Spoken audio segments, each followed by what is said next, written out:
finally speaks up. He smiles awkwardly and says, "Great. We understand now. We can go back and report to the Truth Society.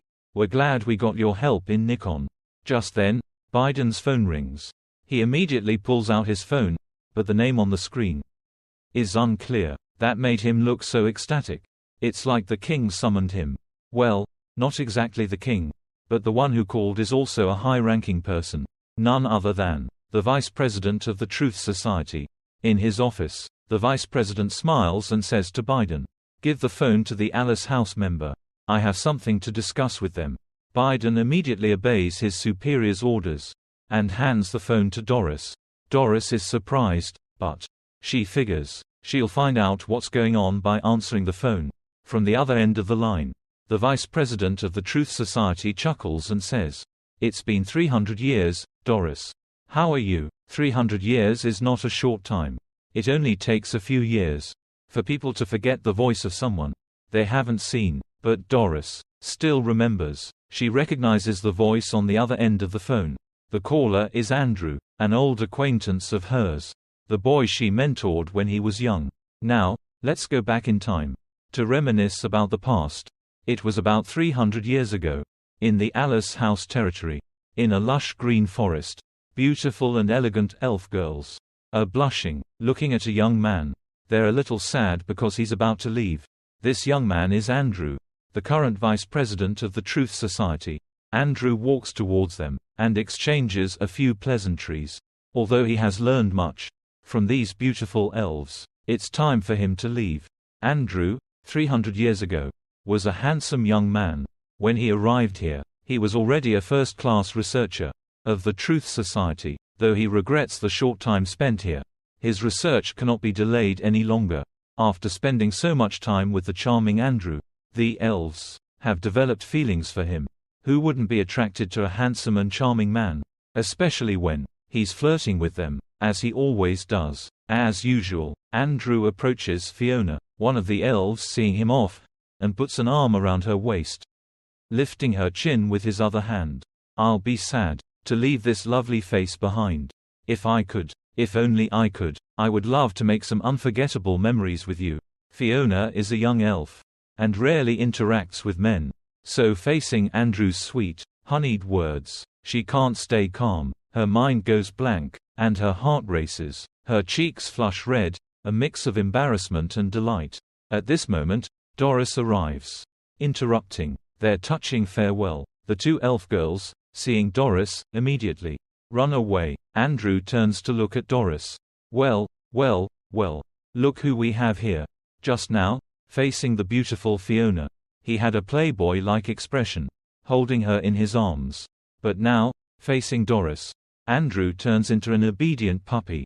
His face is red, and his heart is pounding. Thump thump. Doris is even more beautiful than usual. Her cheeks are flushed, and sweat trickles down her milky white skin. Two other elf girls are supporting her. Andrew is almost mesmerized. He coughs and asks, "I owe you a proper goodbye. Did you just finish a prophecy?" Doris nods, taking a sip of water from a prepared glass. "It was an important prophecy, related to the fate of my family. Although prophecy can be tiring, the advantage of being an elf is our infinite lifespan. To receive blessings from the primordial witch, I need some signs from Silver. So I need more information." Andrew looks at his crush one last time. He stays silent for a long moment.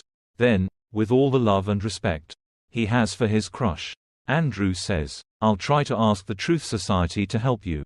Things may change, but the truth never does. In about 200 years, no, maybe 100 years, I will hold an important position in the Truth Society. Whenever you need help, I will surely assist you." Hearing these words, Doris is overjoyed. She approaches him and gently pats the head of her crush, smiling. "Thank you, my little guest." Andrew, being patted on the head by Doris and in such close proximity. So suddenly, T fan ki den muk. Suit nua la che mo umui. Con me ma kiem che duk. Doris, hon ton kong de y den hor de kai la kua Andrew. Ma chi kai noi. Moi inguoi thum gi. Elf la chung tok ku han. Va kong muon fin den nung loai karch. Nung ho lai kong biat. Shine men dai nu vo tan. Lai kang kian chung toi tran trong. Nung gi quan trong. For us, there are only a few things to remember. Andrew blushes, his eyebrows furrowing slightly. He knows this. So, that's why Doris doesn't remember. Just when he thinks his crush has forgotten about the past. Doris laughs cheerfully. How nostalgic. That hair. The last time I touched it. You were only up to my chest. Hearing those words, Andrew's face changes and he shouts. It's been years. Don't talk to me like I'm a child. Doris chuckles. To an elf, Andrew's current age is indeed that of a child. But she doesn't say that. Instead, she proposes to Andrew. Smiling. If you want me to stop treating you like a guest or a child, give me a reason. This time, I'll keep it deep in my memory. My guest. Would you let an elf like me know your name? The characteristic of those with a crush is, they never refuse their crush's request, as long as it's within their power. And now, facing Doris's face, so close, he could almost touch it. And her simple request. Andrew reveals his name. Back in the present, Andrew Jackson has become the vice president of the Truth Society, an old and respected figure. Hearing Doris call him Andrew, he seems relieved. So after 300 years, Andrew still has a crush on and respects Doris. Time slowly passes. The rain continues endlessly. Even Nikon, the heart of the Truth Society, is gloomy because of the rain. In a room somewhere, under the warm orange light, two men, one chubby, and one slim, are playing chess. The slim man is the captain of the artifact research team, Walter Leonhardt. He places a chess piece and exclaims, "Who would have thought that the Alice house would show their face after centuries?" He glances towards the balcony, where Andrew is standing and asks, "The one you like has finally appeared, hasn't she? How sad that the young boy has become an old man. In the end, you still couldn't win the woman you loved." The chubby man sighs. "Careful, you'll get your budget cut." The vice president is still a desirable man for many noble women in the Central District, even after 300 years. Who knows if he's changed his mind? The chubby man is the captain of the engineering team, Raoul Face. He picks up a chess piece and says, "Let's put that aside. Recently, someone took the bounty on White. Looks like we're about to lose some more money." Hearing this, Walter is so surprised that he stops what he's doing. He stares at Raoul, his eyes wide. "What? Who took the bounty on White? That's strange. Anyone who dares take it must have lived for over 200 years. White is an annihilation-level mage. Moreover, his strength is unfathomable. So an ordinary person wouldn't accept such a suicidal mission." Raoul smiles sarcastically. "It's not surprising that someone took it. After all, eradicating evil and protecting the good is the duty of the Radiant Knights of the Secret Tower. And as you said, my dear Walter, White is an annihilation-level dark mage. And he's about to re-emerge after a long time in hiding. After hiding for so long, who would dare face him without being an annihilation-level mage themselves? Don't you think White's greatest enemy is also annihilation-level, and would accept that mission?" Raoul's analysis makes sense. Walter strokes his chin and nods. "You're right, but if anything happens, it'll be that person's problem.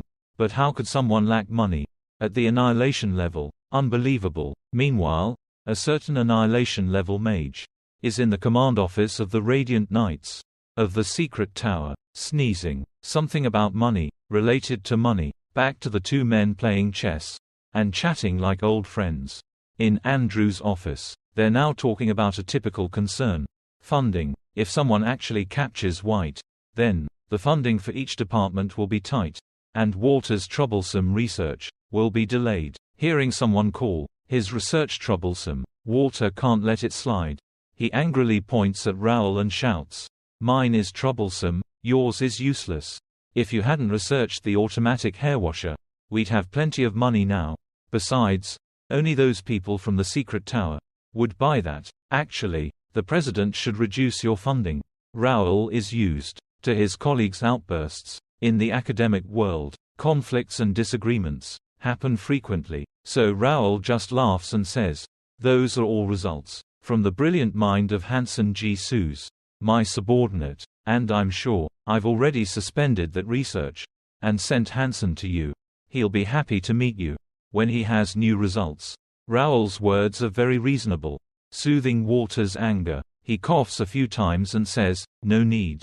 Let's continue our game." Back to the chessboard, Walter suddenly falls silent. As a researcher, he's sure his memory is quite good. And it seems this board is a bit strange. With a friendly smile, looking at the nonchalant man sitting in front of him, Walter says, "My dear friend, I'm thinking you're trying to distract me. Cheating. You're cheating." Walter is truly angry now. Raoul smiles awkwardly and says hastily, "No matter what, I'm still your best friend."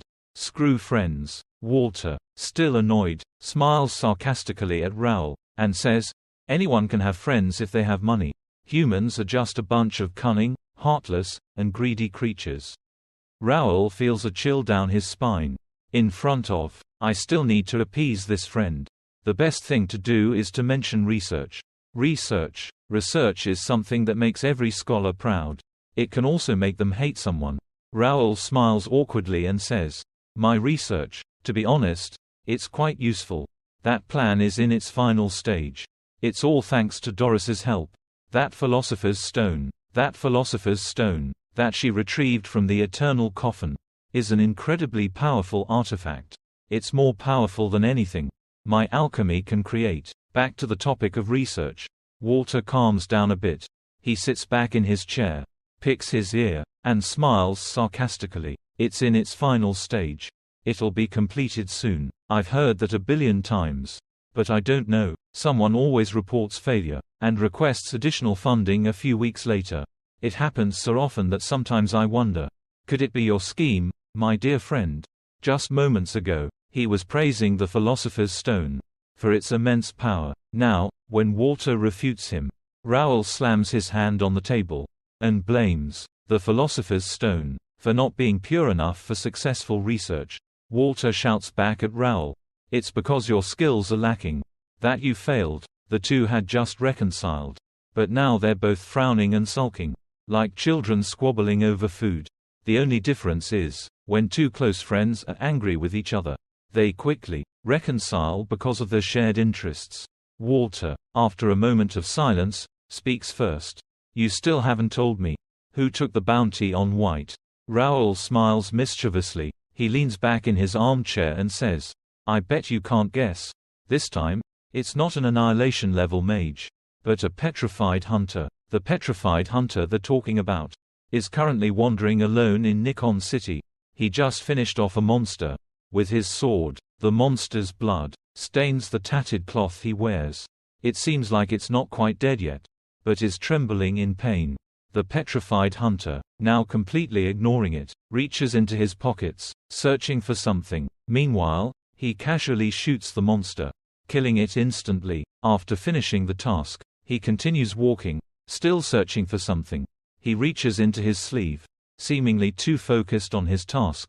He doesn't notice the figure lurking on the rooftop. It's a grotesque monster, similar to the one he just killed. The monster's scythe almost reaches the hunter, but he's still oblivious. Suddenly, the hunter utters, "Oh, there it is. Found it." At that moment, the lurking creature is slain by the sword in the hunter's other hand.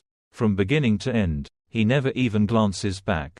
Too weak, the hunter sheathes his sword and looks at White's bounty poster. "Once I complete this mission, I'll reach annihilation level." It seems that this hunter doesn't fully understand White's power. Now, he curiously reads the information on the bounty poster. A power-hungry madman, or a cunningly powerful individual, who prefers to hide his abilities. Black Mist, White. What an impressive name. Under the rain, an unknown figure is hunting an annihilation-level dark mage, with little chance of success. Meanwhile, Raoul and Walter are still playing chess in a warm room, discussing this individual. Raoul laughs and says, "It's the night watchman, Boton Ackerman. He wants to use White's bounty as a stepping stone for himself. In the standard test, he reached annihilation level after injecting blood poison into his body, without any problems." Walter nods. "I see, but if he can really find..." Before he could finish, Andrew, after spending a long time outside in the cold wind and looking at the hazy rain from the balcony, returns to the room, and interrupts their conversation. It seems that even though Andrew is getting old, his demeanor is still as sharp as ever. As expected, from the vice president of the Truth Society, Andrew walks towards the remaining armchair.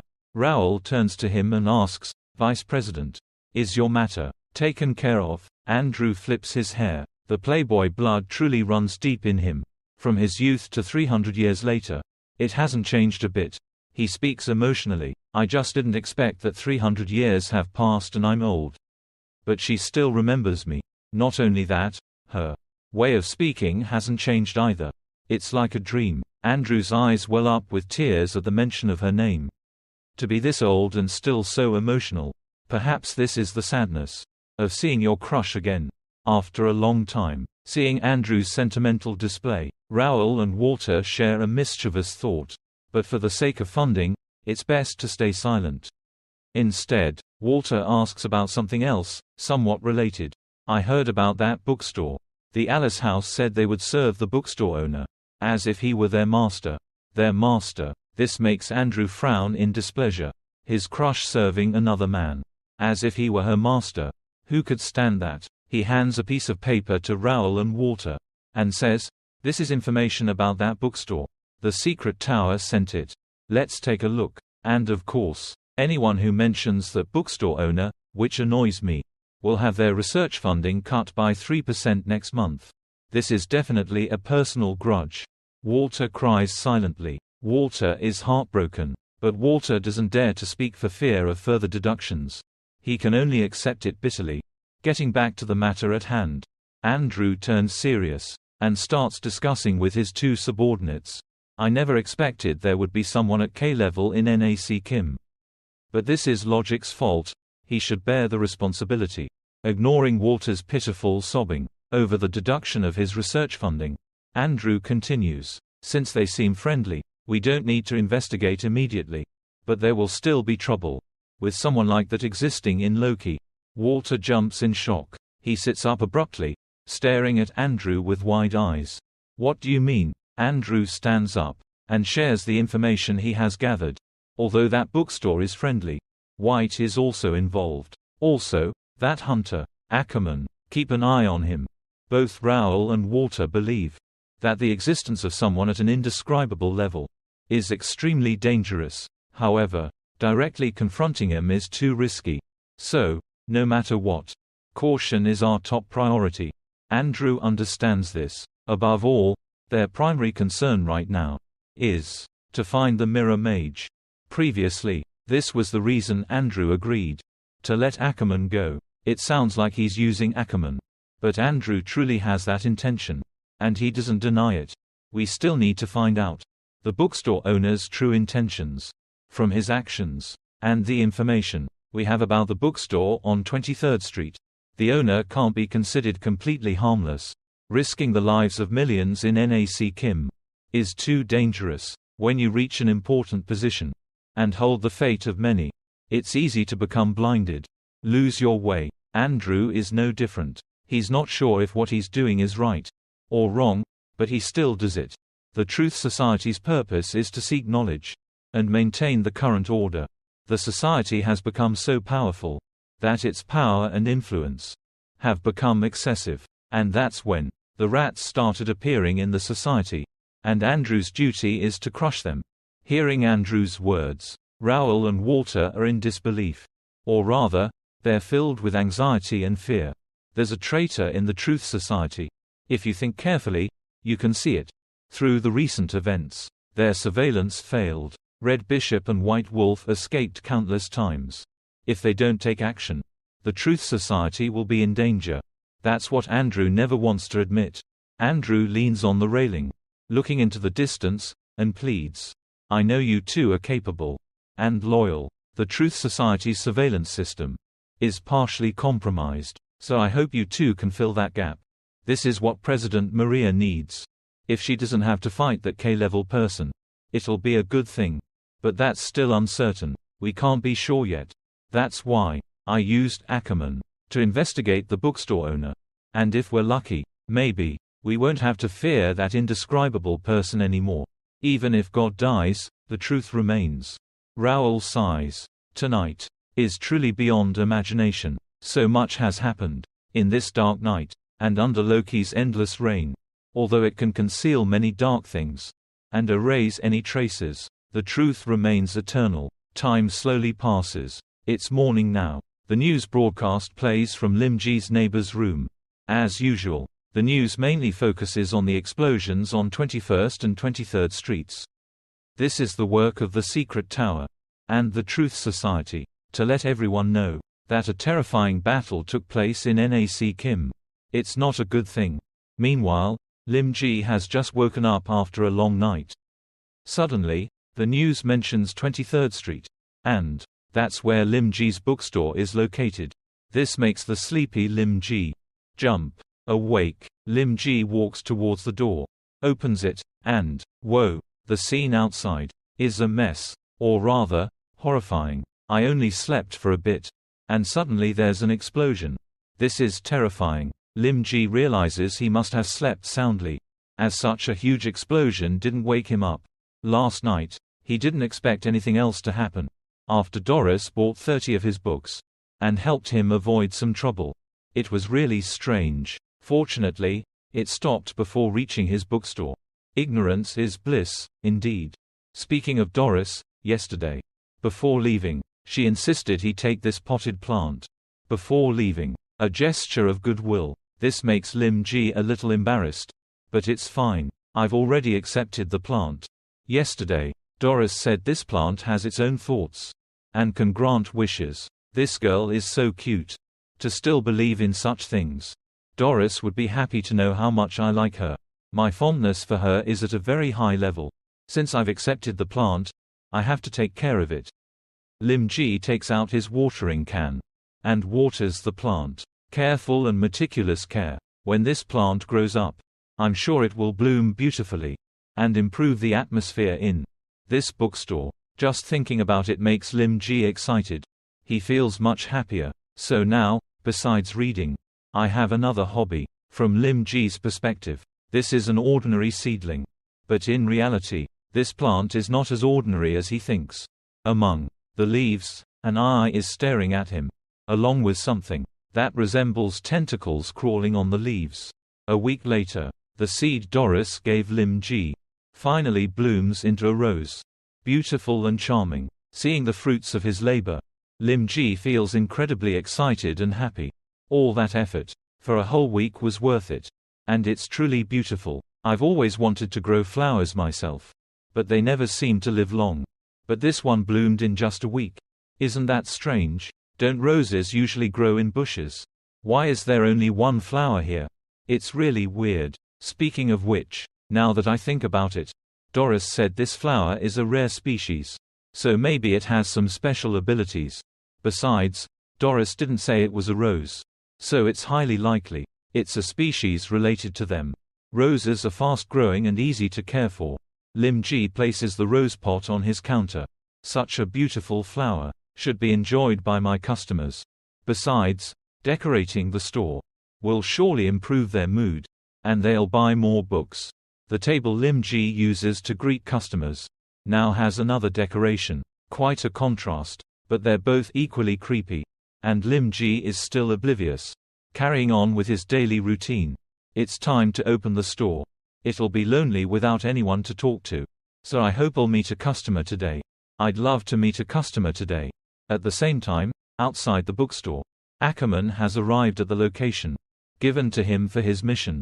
The small bookstore on 23rd Street. It's the one right in front of him. Looking from the outside, it doesn't look like a bookstore at all. Ackerman thinks it must be because the person inside isn't trying to sell books and is deliberately trying to make it look dull.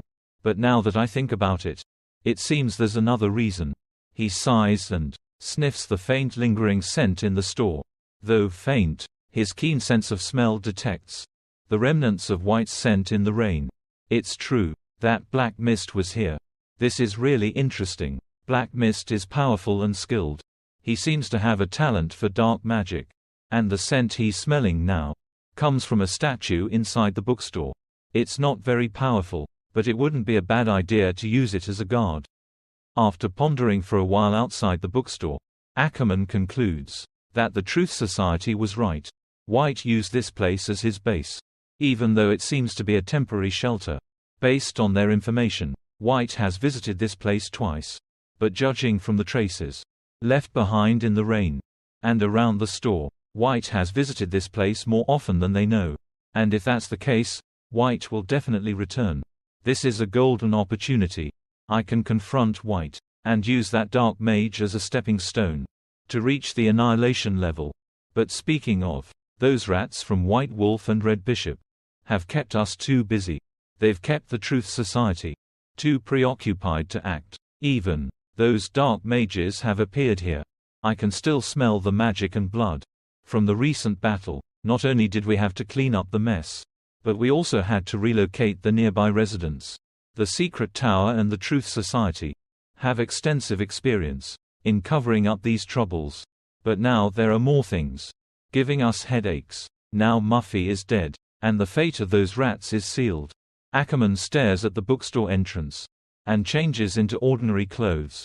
Before entering, he takes a drag from his cigarette and smiles sinisterly. I hope she understands her mistake before she dies.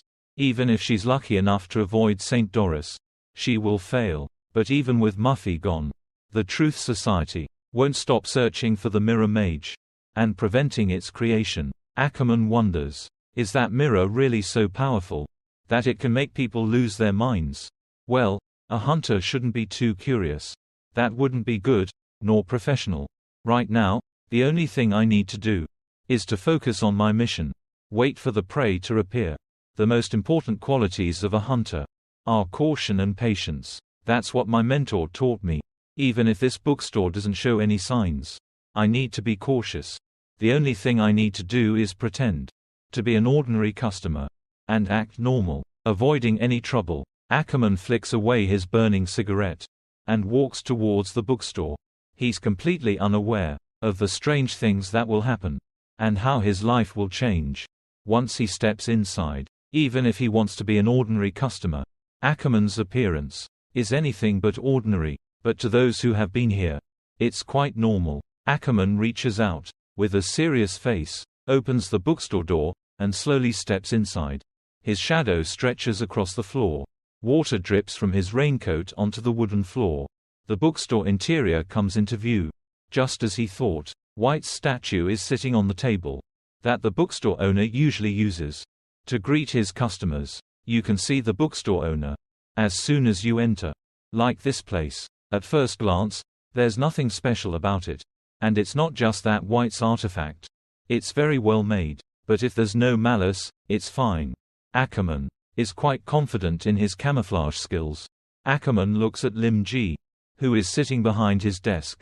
That's my target. He's tonight's target. Even if this bookstore owner is just an ordinary person, at least he can gather some information about White from him. Lim Ji notices the arrival of the new customer.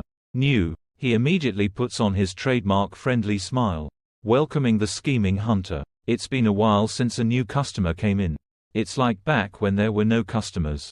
Those days were quite peaceful. But it's not fun if it lasts too long.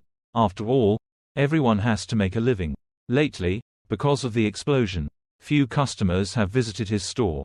So Lim Ji thinks he needs to do something to change his bookstore. He can't afford to lose any more money or customers.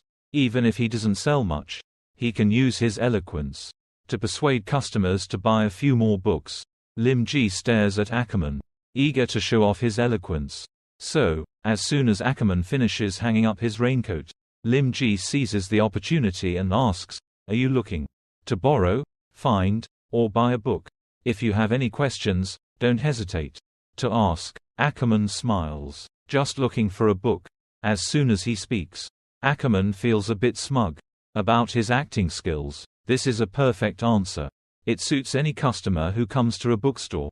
Now I just need to walk around and wait for White to arrive, then my mission is complete.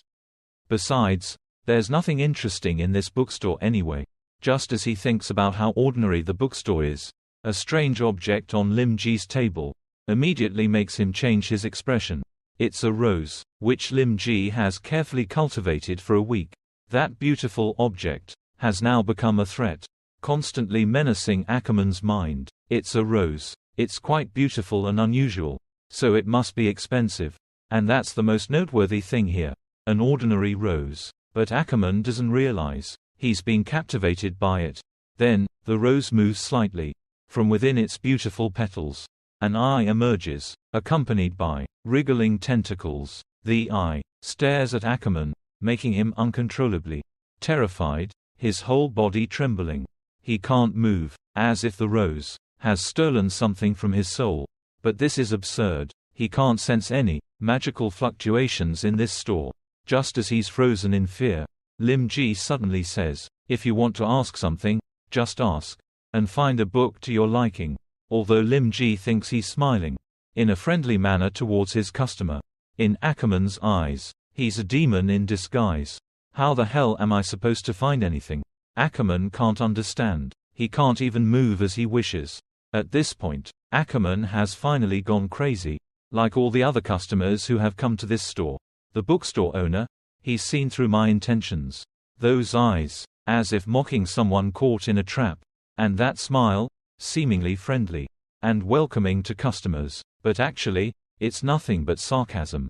Ackerman, he thought the bookstore owner was clueless when he pretended to be an ordinary customer and looked for books. But then, the bookstore owner told him to search as you wish, after immobilizing him on the floor.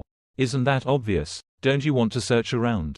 Go ahead, I won't stop you. He clenches his fists. That benevolent bookstore owner is thinking those things since becoming a hunter. No, since I was born. I've never experienced such humiliation. Death will come soon, but before that, my existence is fading. This is horrifying, but the most terrifying thing is, if what I'm sensing is true, something is behind me, tearing my soul apart. What is it? He doesn't understand. His strength and awareness are still there, but he can't do anything. It's despair, being unable to do anything, even though he can feel everything happening. Feeling himself, he feels like he's being devoured by something. If I can't get them back, it doesn't matter. What's truly terrifying is, I know that even if I die, that act will continue. I don't want that. Ackerman, initially arrogant and cold, aloof and distant, is now completely broken. After entering the bookstore with malicious intentions, he wonders why the bookstore owner doesn't just kill him. Just get it over with. At least I'd be free. Instead of enduring this torture. From the bottom of his heart, Ackerman stares at the bookstore owner, sitting in front of him, screaming silently, "He's a cruel demon. It's my fault. I give up. I won't do it anymore. Someone save me. Help." Calmly enjoying his tea, Lim Ji notices something unusual about his new customer. Although the customer said he would browse and look for books, he's been standing still, not moving at all. Lim Ji looks at the bewildered Ackerman and asks, "Do you have any questions? Didn't you say you'd browse the store for books?" Ackerman remains silent. Lim Ji finds it even stranger. He looks up at his customer, then at the flower in front of him. After thinking for a moment, finally, he understands what's happening. Lim Ji gasps and picks up the rose pot, happily showing it to Ackerman. "Do you think it's beautiful? It seems this flower has attracted a customer, being suddenly lifted like this, which makes the rose bewildered." As for Ackerman, he's freed from that terrifying torture. That was terrifying. Now I can move, but I can't stop trembling. That torture, it's like it's etched into my soul. This is how it feels to be on the brink of death. Hopelessness, shock, and despair. He wants to scream, but he can't utter a word. Suddenly, Ackerman looks at the rose through the gap between his fingers. Now, the rose terrifies him even more. From an eye hidden behind the beautiful red petals, dozens of eyes are staring at him, along with tentacles stretching out. The eyes slowly disappear behind the petals, leaving only the tentacles remaining, as if they're remnants of what he saw earlier. And now, even those remnants are fading away. Ackerman forces a smile, trembling like a madman. The words he just spoke were as if someone was controlling him, influencing him. In other words, he's been mentally manipulated. As he answers the bookstore owner's question, Ackerman unconsciously steps back. His steps are unsteady, unlike when he first entered the bookstore. If he hadn't seen and confirmed its existence, he would think he was hallucinating from the blood poisoning. He doesn't know when But Ackerman has retreated to the door. He presses himself against the wall, his eyes still fixated on the bookstore owner. And the flower, thinking to himself. But it shouldn't affect an annihilation level. Why, it's fine. He's alive, that's good. Ackerman recalls his first mission. After reaching annihilation level, after entering Lim Ji's bookstore, he completely lost his mind. Now, he just wants to sit and contemplate the meaning of life. Like philosophers do. Like philosophers do. Ackerman trembles uncontrollably, his face pale and drawn. It seems he could faint at any moment. At any moment. He looks at the rose pot on the table and compliments the flower. It's beautiful. Lim Ji smiles and says, "Thank you for the compliment. It must be very happy, right? If that flower could talk, it would say it's not happy at all. Right now, it's wondering why its owner, who is smiling so brightly behind it, is so oblivious." To Lim Ji, the customer praising the flower means she likes it. It means his efforts have paid off. Every creation has a soul. Besides, the key to earning more income is to accumulate little by little. Or rather, the more detailed information I have, the better. Doris provided me with information about that seed, and I showed her my gratitude.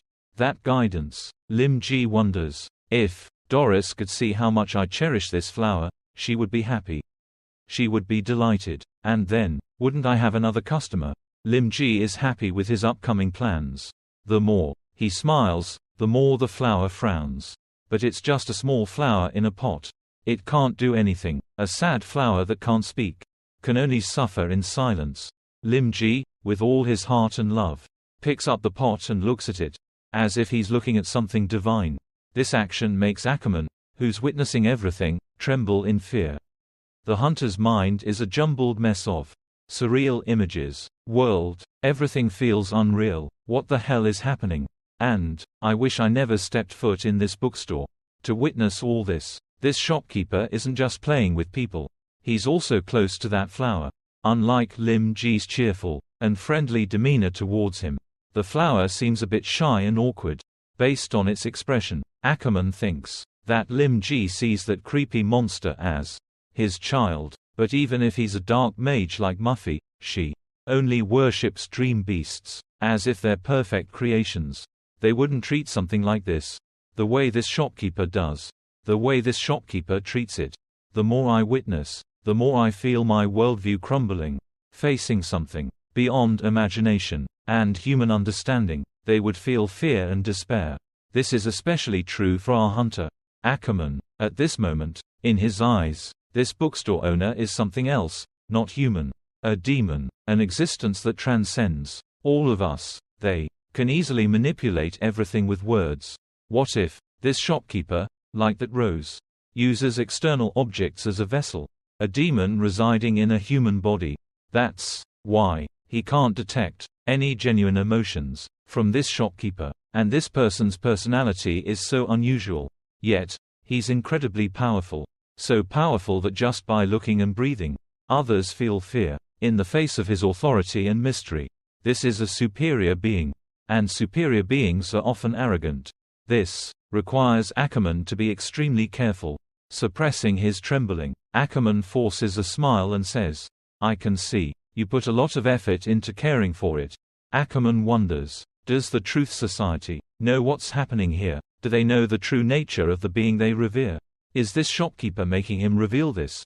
This is really troublesome. If White is this shopkeeper's subordinate or acquaintance, it'll be even more troublesome when he learns I'm here because of White's bounty. After experiencing the terrifying atmosphere here, Ackerman completely abandons his initial thoughts and the society's assessment. White isn't powerful enough to use this place as a hideout. He came here to make a deal. To this shopkeeper, White's power is probably nothing.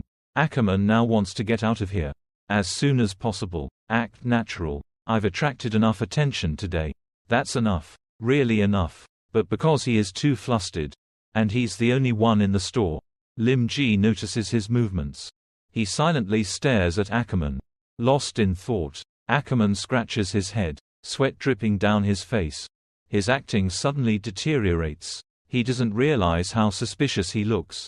Forcing a smile, he says, "It's getting late, and you seem busy. Lim Ji is very professional. He always treats every customer who comes to his bookstore with warmth and enthusiasm, and Ackerman, the frightened man, is no exception. So, Lim Ji smiles and asks the customer, "Are you all right? You look strange." Ackerman flinches. He can't help but tremble. He stammers, "No, I'm." Lim Ji touches the flower pot in front of him and says sincerely, "You look a little pale. Do you want to take a break?" Such a pitiful hunter. His heart is racing. He's not even fainting from fear. This is a miracle. Then Lim Ji smiles and says, "I've prepared that chair for you. You can relax and chat with me comfortably. Why don't you have a seat?" Ackerman feels dizzy with fear. His whole body is cold. His legs tremble, almost knocking together. Does he know I'm trying to escape? And he's angry because he didn't receive a sincere compliment. Ackerman doesn't understand why he's being stopped from leaving. "But I can't reveal anything unusual."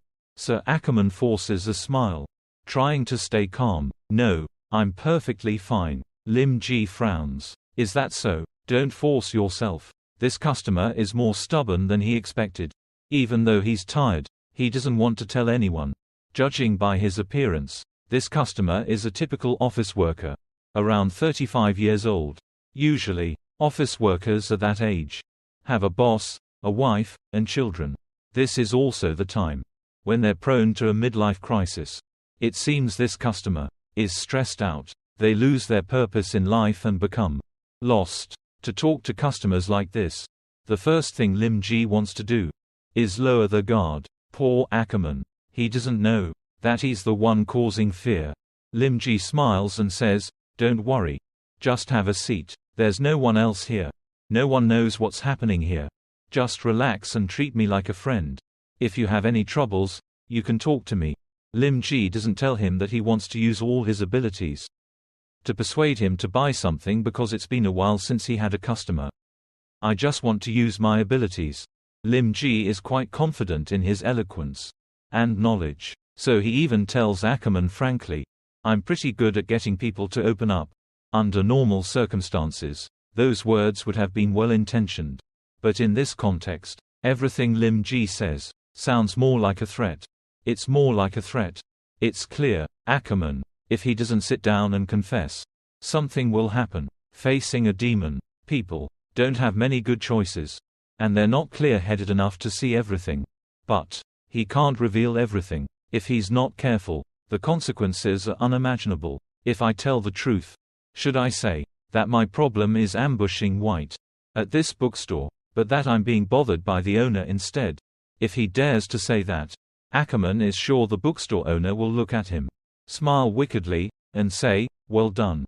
And then, his human body will shatter, revealing a terrifying monster, with countless eyes and crimson tentacles. Like a high-level creature, a hybrid of countless things. Those tentacles are slippery and writhing, and in an instant, they will reach out to devour me. Just like that rose. Such a horrifying death. I absolutely don't want that to happen. Just thinking about it makes me sick. He absolutely cannot tell the truth. While Ackerman is making wild guesses, Lim Ji remains unchanged, wearing a friendly smile, as if he were a harmless creature. Suddenly, Lim Ji chuckles and says, "My mistake. I forgot you're still standing. You should sit down first before we talk. Don't be so polite, customer. Please, have a seat." Although Lim Ji's communication skills and customer service skills are quite good, unfortunately, his understanding of this world is limited. That's why the customers who come to the bookstore end up making all sorts of assumptions. Ackerman gulps. Since seeing that rose, he's never heard his own heartbeat so loudly. There's no other way to put it. He's like a fish, gasping on a chopping board. Ackerman sits down awkwardly. He feels like he's about to be sentenced. He wants to cry, but he can't.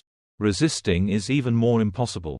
What if he disobeys this man and says something wrong? What if he ruins his career as a hunter? He has to try. Ackerman is being negative, though it's a little different from what Lim Ji is thinking. But it's fine. He'll be able to sell a book eventually. If the customer is sitting down, that's step 1 completed. Now for the next step. Getting the customer to open up. Lim Ji licks his lips. Now I need to be more careful and proactive. Like slowly opening an oyster. The sweetness can only be found after removing the shell. Ackerman stares at Lim Ji, not daring to blink. And look what he sees. That look and that expression. Like he's being treated as food. At first, he was hiding it. But now, he's not even trying to hide his true feelings. Ackerman tells himself, stay calm, think carefully before speaking. Just as Ackerman is about to speak, Lim Ji cuts him off. He chuckles and says, it's okay if you don't want to talk. Let's see, you're forcing yourself, aren't you? Ackerman is shocked. This bookstore owner knows I'm trying to reach annihilation level. But it would be strange if he didn't know. He already knows everything, and isn't doing anything but talking. I don't understand what he's trying to say. Lim Ji, of course, wants to use his eloquence to heal others' wounds. But Ackerman is completely unaware of this. By the way, forcing yourself is a phrase you often use when you're struggling. Whether it's with learning a new skill or improving something. Thinking further, it's quite encompassing. This man is lost and struggling with life. That's quite obvious, so this definition fits him perfectly. Lim Ji is sure that it will hit the customer's last line of defense and make him open up. Ackerman sighs, struggling with his thoughts. It seems like he's ready to compromise. How can I hide it? After all, I just want to reach annihilation level. How can I face such a terrifying person? Because a hunter's power comes from the blood of dream world monsters. It's no surprise that dark mages or Truth Society scholars don't see me as human. Ackerman says sadly, I've given up. They only use me as a tool. I know it now. They say their system is fair. But they clearly look down on us. It's obvious that they see us as tools to achieve their goals. They're so unfair and despicable. Lim Ji strokes his chin and nods. I see. So this guy is being exploited by his boss. From Lim Ji's perspective, this customer wants a promotion, but is being abused and exploited by his boss. Then he realizes he's nothing but a slave and starts wandering. He ends up here at the bookstore. He's not physically tired, but mentally exhausted.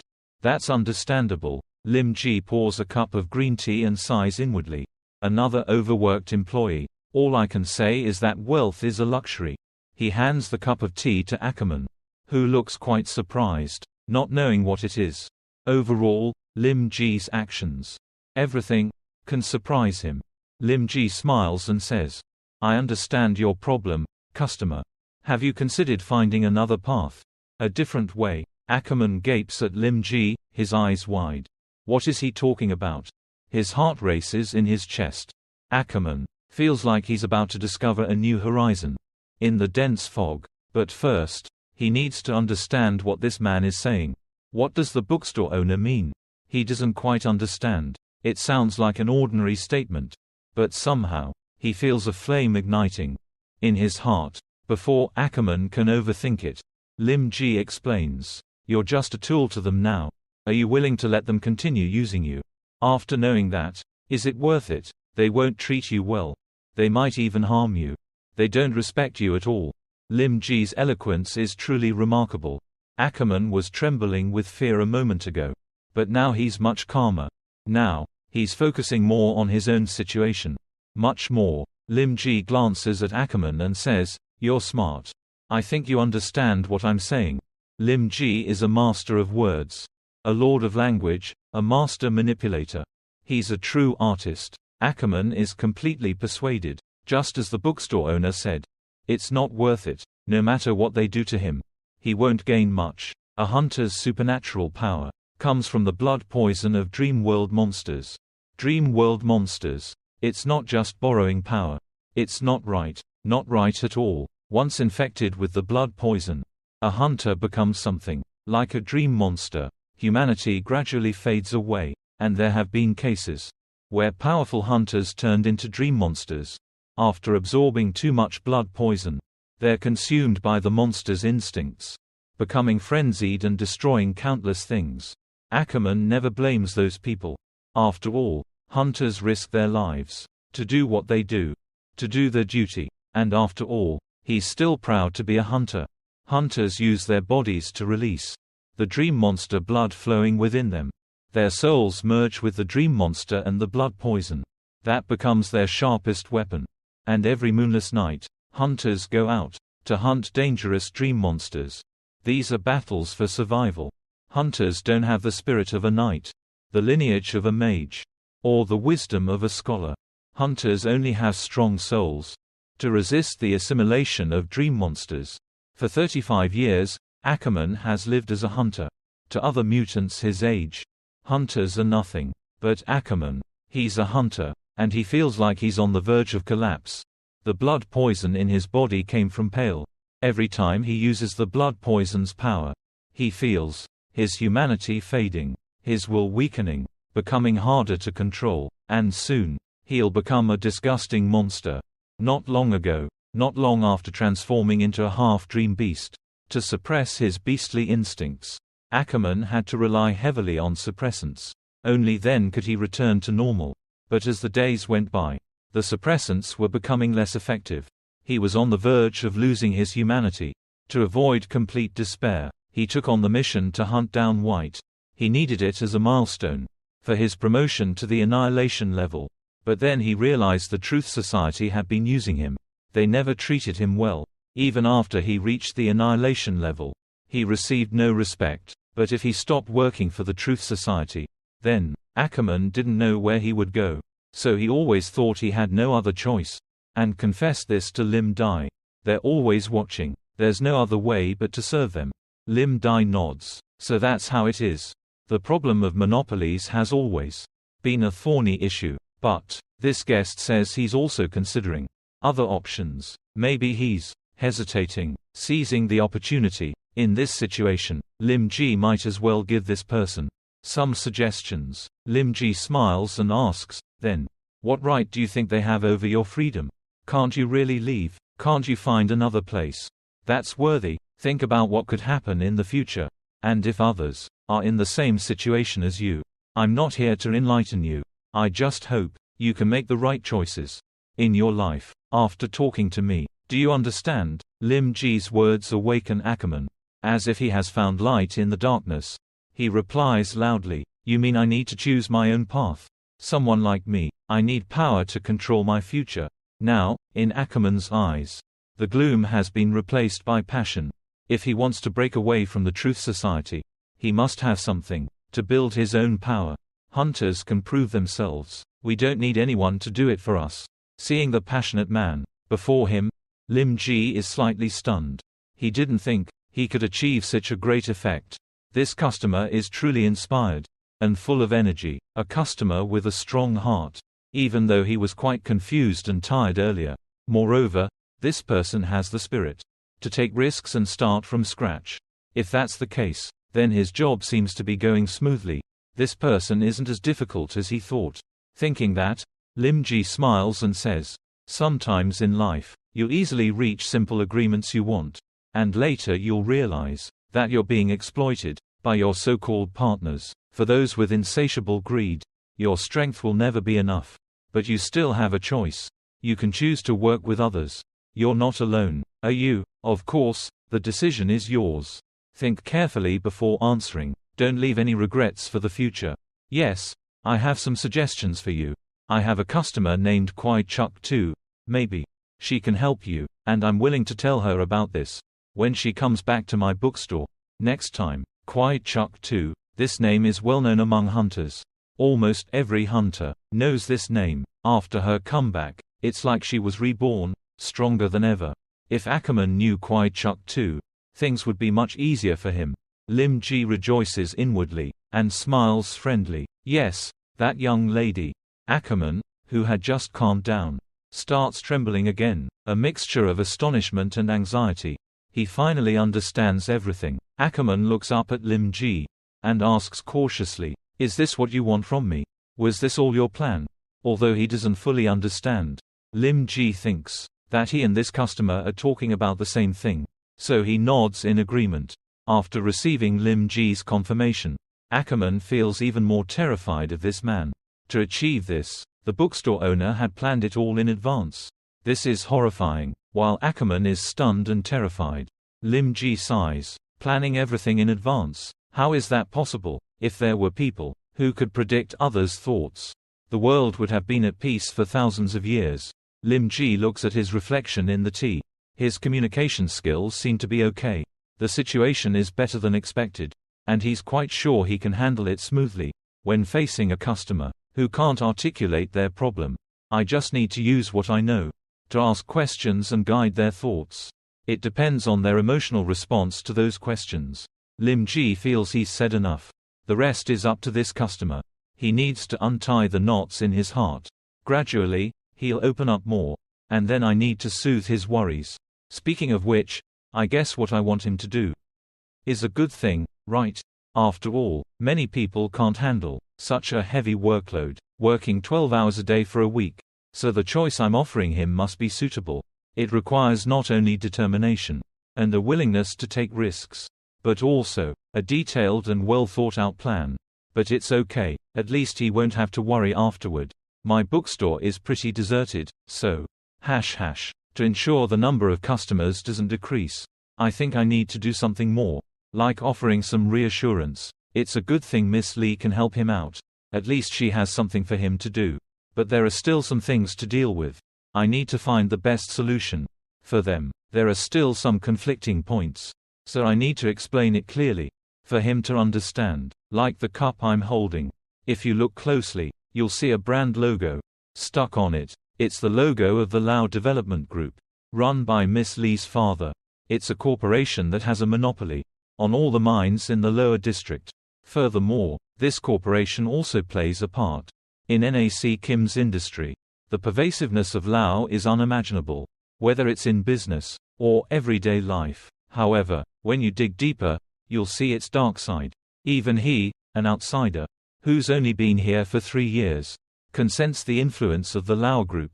In such a short time, I've truly felt its influence. After realizing this, Lim Ji tried to investigate some information about the group. Not long ago, that company has existed for a very long time. Just count the number of its predecessors to know. Things that have existed for a long time often have secrets, and Lao's history is no exception. The reason this group can dominate NAC Kim is because of its hierarchical structure. NAC Kim is divided into 3 areas: the lower level, the central level, and the upper level. On the upper level, the city is built close to the ground. It's a city built by humans from iron, steel, and concrete. When you look at it from above, it looks like a giant kingdom. NAC Kim is a place comparable to a province in China, and the streets near the upper level have their own names. The rest only have letters or numbers, like 23rd Street. In short, that upper level structure is man-made. It doesn't have any natural resources. All the natural resources are located on the lower level. The lower level, also known as the underground and the transition zone. Only the Truth Society can enter this place, because they often patrol there. The reason is because the residents down there are not sick or infected with any disease. They've been forcibly isolated for millions of years, because the ecosystem down there is completely different from the central and upper levels. The people living there no longer look human, as if something caused them to mutate, or they were crossbred with something else. At the bottom of these levels, the residents mine minerals to trade with the upper levels in exchange for essential goods. They live their lives as before, although their appearance is quite unique. They have scales, and their skin comes in various colors. Their arms are long, like elves, but their faces have these tentacle-like things, like in the rose that Lim Ji is growing. The people living there, despite their strange appearance, still have their own emotions, just like before. And sometimes, those lower-level residents, mostly children, would look up at the sky and wonder, what is that? Is that really where our ancestors live? And those people, do they have to mine minerals every day to get food? Of course, a child shouldn't know the painful truth. Only when they grow up should they learn the truth. The root of the infection originated from the church, the plague on the lower level. But nonetheless, many lower-level residents still go there and place their faith in the church. After all, the upper and lower districts are becoming increasingly distant for various reasons.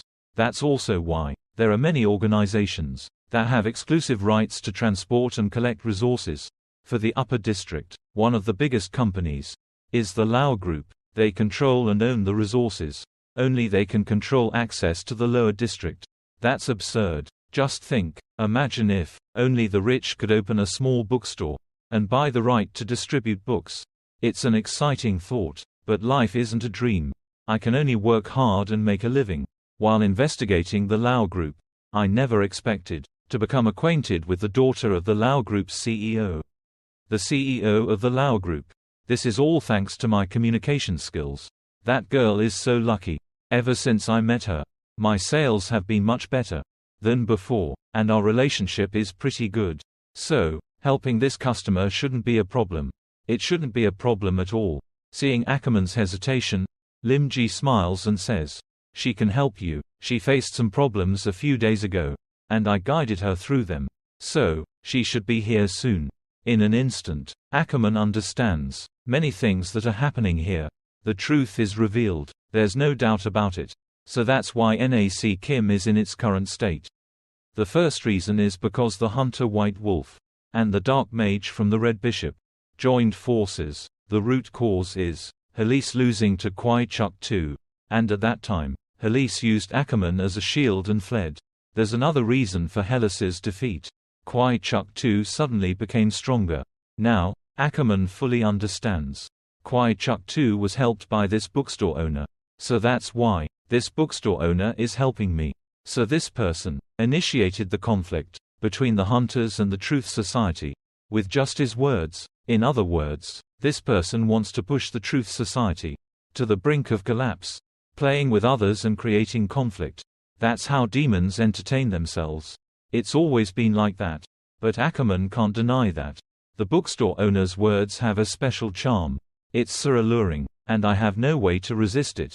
So could it be that the path this bookshop owner has chosen is to rule over those who are lost outside society and attract hunters, then turn him into enemies of the Truth Society and the Secret Tower? If he truly succeeds, then the entire system of NAC Kim would be overturned. But the scariest thing is, all of this is just for his own amusement. This game, and he's just a small pawn on this bookstore owner's chessboard. Now that he thinks about it, the bookstore owner only put that flower there to absorb the most intense desires from his body, from the very beginning, not to let it consume him. So he had his own motives. Now Ackerman has no interest whatsoever in being recognized by the Truth Society or reaching the annihilation level. Now he wants to try and see if following the bookstore owner's lead will make him regret it or not. Holding the fate of the Hunter Revolution in my hands. It's truly something to look forward to. From the bottom of my heart. Although Ackerman knows this is terrifying, he really, truly wants to do it. He must be going crazy. Even though he's agreed to be a pawn in the bookstore owner's hand to confront the Truth Society, there's still something that Ackerman is curious about. It seems that just now, the bookstore owner mentioned borrowing books. Lim Ji has been waiting for this moment. In a corner that Ackerman doesn't notice. He grins from ear to ear. After half a day, we're finally getting to the main topic. Lim Ji smiles and says, "This is my first time doing this. And usually, those without experience face many difficulties in the next steps. The next steps are definitely challenging." After speaking, Lim Ji walks to the bookshelf and pulls out a suitable book. "I have an extremely useful book here. You should take a look at it first." The title is Starting a Business from Scratch. The book has a blue cover, ordinary and eye-catching. Behind him, Ackerman is puzzled. Borrowing books. Just now, the bookstore owner did mention that Kwai Chuk II borrowed a book, and Kwai Chuk II gained power from the bookstore owner by following his guidance. The connection is clear. The bookstore owner is using his books to give Kwai Chuk II guidance and power. If that's the case, Kwai Chuk II's book was taken away. But this person still has other books. That means all the books in this place contain forbidden knowledge. Forbidden knowledge. Thinking of this, Ackerman shudders. The fact that Lim Ji is giving him a book also startles him. Lim Ji holds the book, Starting a Business from Scratch, and hands it to Ackerman. Smiling, "I believe you can find a new path. Within it, realize your own aspirations, and no longer be used by them as a tool, losing your dignity without a worthy reward. He places the book, starting a business from scratch, on the table. The book instantly transforms, becoming something like a forbidden grimoire in Ackerman's eyes. The title of the book is Void Sacrifice. Just hearing it reveals the terrifying power of the book. Ackerman, both excited and anxious, reaches out to touch the book. Lim Ji smiles faintly. Ackerman opens the book, not blinking once, from beginning to end. As always, when the book is opened, the power sealed within it is released. Only the chosen ones can see this transformation. Ackerman feels like he's standing somewhere in the void. There's nothing here. Even his own existence becomes faint. There's nothing, no sound, color, or smell. It's all void. Then the book in Ackerman's hand glows. His shadow stretches across the ground. At the end of his shadow, a swarm of strange monsters, possibly void monsters, appear. The book in his hand opens a path. Ackerman walks along this path. On this journey, he is accompanied only by the void. And then, that power seems to be seeping into his body. He can clearly sense the changes and fluctuations in the air, from the monsters surrounding him, from that magical power, existing yet not existing, absent, yet present. All this happens in a fleeting moment. Ackerman closes the book. All those things vanish, but it actually happened. He thinks it's an illusion, but immediately dismisses that thought. He can still feel the lingering sensation of the path connecting to the void. He can still clearly sense that those beings have noticed him. Ackerman holds the book, trembling. This is the new path. Lim Ji smiles. That's right. If you truly choose this path, seizing opportunities is an essential skill. If there's a chance to trade, who wouldn't want it? This is the result. It's a gift for those who never give up, for those who reach the end of the path. If you can grasp it, your path will become much easier. Ackerman is now completely subservient to the bookstore owner. He feels that everything this man says is right. Just now, after his body was pierced, a void channel was formed within him. Now it can be opened at will. One end is him. The other end is the unfathomable void. But as long as he follows the channel, and sacrifices suitable offerings to them, he can receive rewards. Of course, this also depends on their mood. That's what it means to seize the opportunity. Above all, this is a grand trade. There's no doubt. Those existing in the void are God-level beings. To be able to take a God-level being and casually give it as a gift to someone else, to enhance their power, Ackerman is at a loss for words to describe the bookstore owner in front of him. Perhaps logic was right. It's an indescribable level. Lim Ji says, this will be a long journey. What you need is unwavering strength and a willingness to take risks. No matter the circumstances, you must understand one thing. Just seizing opportunities won't guarantee success. I hope that when I see you again, you'll be capable of achieving what you desire. Ackerman nods sincerely, thanking Lim Ji from the bottom of his heart. He smiles and says, I'll heed your teachings. I won't disappoint you. Facing this indifferent and immeasurably great being, Ackerman feels incredibly fortunate to be a pawn for such a person. It's truly an honor. From now on, the path he takes will surely be much more exciting than before. Ackerman bids farewell to Lim Ji and leaves. Lim Ji sits behind his counter, waves goodbye, and says, welcome back anytime. Only Lim Ji remains in the store. He sighs. Behind Lim Ji, his shadow, as if possessed, grins wickedly. Today was another day of Master Lim, guiding someone out of the delusion. Life should be full of energy like this.